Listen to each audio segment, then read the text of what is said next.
Hello दोस्तों, आज हम लोग बात करेंगे किसकी?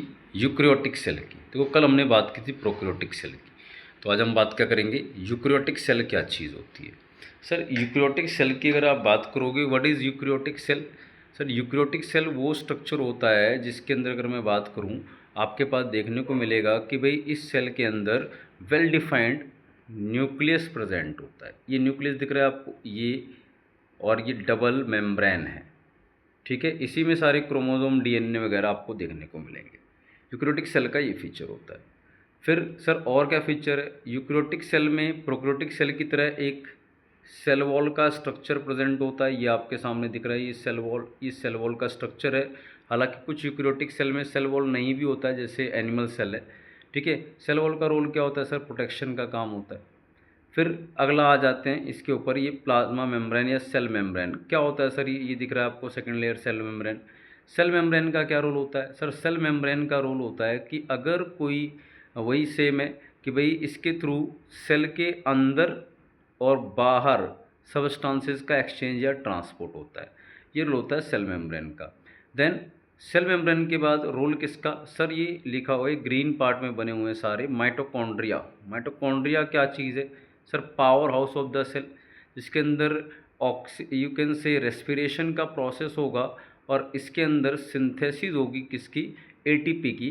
Power house of the cell बोला जाता है माइटोकॉन्ड्रिया। इसके पास अपना डीएनए और अपने राइबोसोम होते हैं। DNA double standard circular DNA होता है और राइबोसोम होता है 70S टाइप राइबोसोम होता है। सॉरी 8, हाँ बिल्कुल आपका प्रोकैरियोटिक की तरह। हमारे न्यूक्लियस में डीएनए कैसा होता है? डबल स्टैंडर्ड लिनियर डीएनए होता है, लिनियर डीएनए जिसको आप बोलते हैं। ठीक है, अभी अगली बात करते हैं इसके अंदर कि आपका भाई अगली चीज़ इसके अंदर देखेंगे कि अगली बात क्या आती है भाई, what is the role of ribosome? वही रोल है सर प्रोटीन सिंथेसिस का, बट यहाँ पे राइबोसोम अपने पास कैसा होता है? एटीएस टाइप होता है। सेम ऐसे ही एक और ऑर्गेनेल अगर इसके अंदर हम लोग देखने चलें तो हमारे पास देखो, ये पूरा साइटोप्लाज्म ही स्ट्रक्चर है सारा। इसके अंदर आपको मिलेगा एक गोल्गी बॉडीज़ और एक मिलेगा रफ एंडोप्लाज्मिक रेटिकुलम। भाई रफ एंडोप्लाज्मिक रेटिकुलम के ऊपर सरफेस पे राइबोसोम होते हैं। देखो यहाँ पे बिल्कुल दिख रहा होगा आपको, तो ये इसकी सरफेस पे मैंने वाइट कलर में राइबोसोम दिखा रखे हैं और इसकी हेल्प से ये प्रोटीन बनाते हैं। पर वो प्रोटीन फंक्शनल नहीं होता, तो उस प्रोटीन को प्रॉपर फंक्शनल करने के लिए ये राइबोसोम RER से कहाँ आते हैं? प्रोटीन गोल्गी बॉडीज़ के पास। और गोल्गी बॉडीज़ क्या करते हैं? उन प्रोटीन को प्रॉपर फंक्शनल और स्ट्रक्चरल प्रोटीन बनाते हैं। मतलब लिखा रहता है modification and packaging of protein का काम कौन करता है? ये गोल्गी बॉडीज़ के स्ट्रक्चर करते हैं, ये वाले। और उसको प्रोटीन बनाता कौन है? रफ प्रोटीन जिसको आप बोलते हैं। ठीक है, मतलब नॉर्मल प्रोटीन का प्राइमरी स्ट्रक्चर वो RER बनाता है।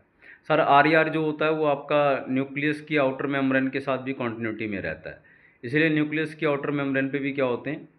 राइबोसोम होते हैं। ओके, अगली बात करते हैं। फिर आता है स्मूथ एंडोप्लाज्मिक रेटिकुलम। ये देखो, इसके ऊपर कोई राइबोसोम नहीं बनाए मैंने। अब ये जो राइबोसोम इसके ऊपर कोई भी नहीं बनाए मैंने, तो इसका रोल क्या होता है सर? इसका रोल होता है प्रोटीन के अलावा कार्बोहाइड्रेट का, स्टेरॉयड का, लिपिड का सिंथेसिस। साथ में हमारी सेल में डिटॉक्सिफिकेशन, जो भी टॉक्सिक कंटेंट होगा उसको ये इकट्ठा करते हैं। कौन? SCR। ठीक है, SCR इकट्ठा करते हैं और उसको निकाल के हमारी सेल से बाहर फेंकते हैं। ये काम होता है SCR का। इसका अमाउंट लिवर में, जो कि डिटॉक्सिफिकेशन ऑर्गन होता है, उसमें सबसे ज़्यादा होता है SCR का अमाउंट। फिर उसके बाद आ जाइए, इसके अंदर बात करते हैं हम किसकी किसकी। हम लोग बात करेंगे अभी, दैट इज़ अबाउट सेंट्रियोल का रोल क्या है सर? लाइसोसोम क्या काम करता है? भाई सेंट्रियोल के ऊपर अगर मैं बात करूं, what is the role sir? Centriole का रोल होता है, पहली बात तो दो होते हैं, ये दोनों को मिला के वैसे सेंट्रोजोम बोला जाता है। सेंट्रियोल का रोल होता है सेल डिवीज़न में। आपने सुना होगा स्पिंडल फाइबर बनते हैं जो क्रोमोसोम से आके अटैच करते हैं सेल डिवीज़न में, वो सेंट्रियोल का रोल है। Special feature of animal cell only. ठीक है, ध्यान रखेंगे। फिर आता है लाइसोसोम। लाइसोसोम क्या होते हैं? इनको बोलते हैं suicidal bags. Why suicidal bags? Suicidal bags बोले जाते हैं क्योंकि इनके पास डाइजेस्टिव एंजाइम होते हैं, हाइड्रोलाइटिक एंजाइम होते हैं, जो कि हमारे जो भी सेल में या सेल के बाहर से जो भी ऐसा कंटेंट आया जो सेल के लिए ज़रूरी नहीं है, तो उसको ये अपनी सेल, अपने कंटेंट या अपने अंदर लेते हैं लाइसोसोम, और अपने डाइजेस्टिव एंजाइम या हाइड्रोलाइटिक एंजाइम की हेल्प से क्या करते हैं, उसे डाइजेस्ट कर देते हैं। ठीक है, कौन? लाइसोसोम डाइजेस्ट कर देंगे और फाइनली उसे डिजनरेट करके सेल से बाहर फेंक देते हैं। इसीलिए इनको सुसाइडल बैग्स या एटम बॉम्ब्स बोलते हैं सेल का। एक्चुअली लाइसोसोम जो होता है एक तरह से आप बोल देंगे छोटा सा वेसिकल लाइक स्ट्रक्चर होता है। कहाँ से निकल के आया होता है? गोल्गी बॉडीज़ वाला जो पार्ट है वहीं से निकल के आया होता है। क्लियर बात ये?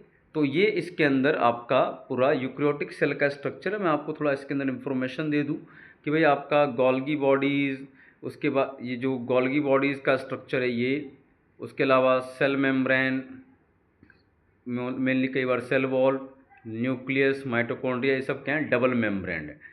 लाइसोसोम, ईआर, ये सब क्या है? सिंगल मेम्ब्रेन है। सेंट्रियोल भी, और आपका राइबोसोम ए मेम्ब्रेनस स्ट्रक्चर है। क्लियर है? थोड़ा इसको ध्यान रखेंगे। ये आपका क्या है? यूक्रियोटिक सेल का स्ट्रक्चर है। ठीक है, आई होप क्लियर है। ये भी पहले प्रोक्रियोटिक की बात की थी, अब यहाँ पे यूक्रियोटिक सेल की बात की। Thank you very much.